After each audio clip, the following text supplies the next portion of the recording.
Malaking hamon naman sa Pilipinas ang pagtiyak na may sapat na tuloy-tuloy na supply ng tubig sa gitna ng lumalaking populasyon at pagbabago ng klima. Bukod ho sa pagdadagdag ng mga water source, kailangan din na ho ng malaking investment sa mga pipeline, treatment facilities at iba pang infrastructure para masiguro ang water supply ng bansa. Si Erlo Bringas magbabalita. Erlo?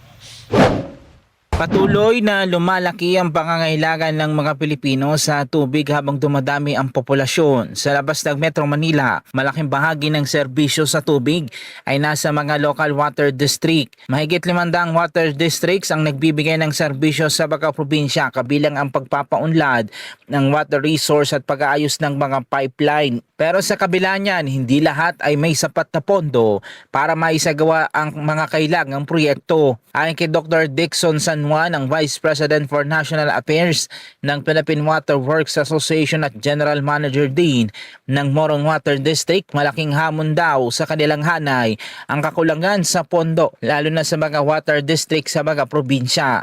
Ang Philippine water sector ay may mga malalaking challenges na kinakaharap ngayon. Unang-unang challenges, lalo na sa water district sector, katunayan kulang kami sa pondo para lalong i-develop yung ating mga water districts na nasa countryside. Ang water districts natin ay mahigit 500. Ang mga water district natin ay sila yung nagmamanage sa countryside. Ang water district po kasi ay nakadepende lang sa kanilang generated income to operate. Ibig sabihin, kung anong nakukolekta, siyang gagastusin. So, yun po yung mahirap. Isa rin sa problema, mga lumang pipeline na nagdudulot ng water losses o tubig na hindi nakakarating sa mga consumer. Kapag mataas ang water losses, naapektuhan din ang pressure ng tubig, lalo na sa mga matataas na lugar. Malaki kasi kung mataas ang water losses, hihina ang pressure. Pag humina ang pressure, paano narating sa mga kabahayan ng mas maganda?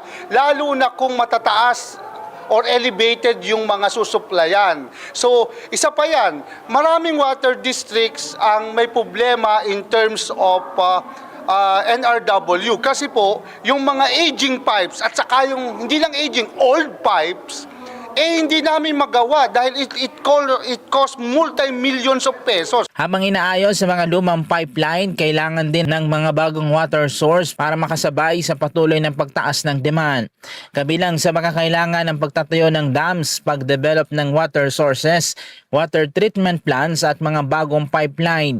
Pero malaki raw ang gasto sa mga proyektong ito kaya hindi ito kayang pondohan ng maliliit na water districts o local government unit lang. Ay naman kay Engineer Carlos Santos Jr., ang General Manager ng Santa Maria Water District at Director ng Philippine Water Works Association, kailangan ng malaking investment para mapalakas pa ang water security ng bansa. Kailangan natin ng investments. At ang investments hindi maliit. Magtayo ka ng dam, billion yan. A simple water district cannot simply afford it. A local government unit cannot afford it. And of course, the one who should be providing this is the national government.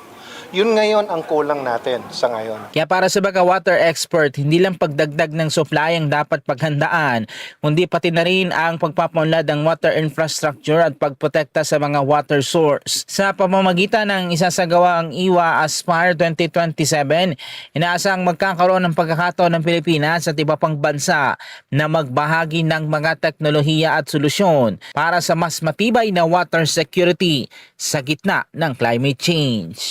Erlo Bringas para sa 100% Balita.